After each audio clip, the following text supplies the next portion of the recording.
Psoriasis প্রতিরোধে কি কি করণীয়? সোরিয়াসিস যদি আপনার হওয়ার থাকে তো সেক্ষেত্রে সাধারণত হয়, হ্যাঁ, যেহেতু এটা একটা জেনেটিক ব্যাপার, কিন্তু যাতে সিভিয়ার না হয় বা একবার হলে ওষুধ দেওয়ার পরে যাতে অ্যাগ্রাভেট না করে বা বারবার ত্বরান্বিত না হয়, সেক্ষেত্রে আমাদেরকে কিছু কিছু নিয়ম মানতে হবে। আচ্ছা, তার মধ্যে হচ্ছে আমাদের দুশ্চিন্তা করতে পারবো না, টেনশন, স্ট্রেস, অ্যাংজাইটি সোরিয়াসিসকে বাড়ায় দেয়। তো এটা একটা, ঠিক সময় ঘুমাতে হবে আমাদেরকে। আর অন্যান্য নিয়মের মধ্যে আমাদের বেশ কিছু খাদ্যাভ্যাসে পরিবর্তন করতে হয়। আমাদের যাদের স্মোকিং কিংবা অ্যালকোহল অভ্যাস থাকে, সোরিয়াসিস থাকলে সেটা সম্পূর্ণ বাদ দিতে হবে। ওবেসিটি যাদের আছে, মানে স্থূলাকৃতির যারা, তারা কিন্তু সোরিয়াসিসকে এগ্রাভেট করে স্থূলাকৃতি। সুতরাং ওজন নিয়ন্ত্রণে রাখতে হবে, ব্যায়াম করতে হবে।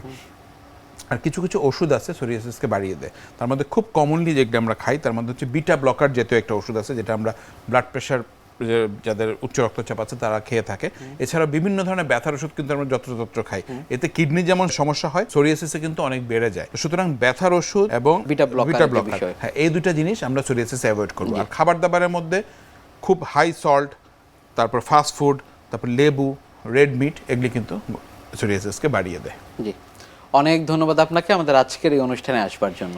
আপনাকেও ধন্যবাদ এবং এনটিভিকে অসংখ্য ধন্যবাদ এরকম সুন্দর একটা প্রোগ্রামে আমাকে ইনভাইট করার জন্য। প্রিয় দর্শক, এতক্ষণ দেখছিলেন স্বাস্থ্য প্রতিদিন। কথা হচ্ছিল খুব গুরুত্বপূর্ণ একটি বিষয়, সোরিয়াসিস নিয়ে। আশা করি আমাদের এই গুরুত্বপূর্ণ তথ্যগুলো আপনাদের অনেক বেশি উপকারে আসবে।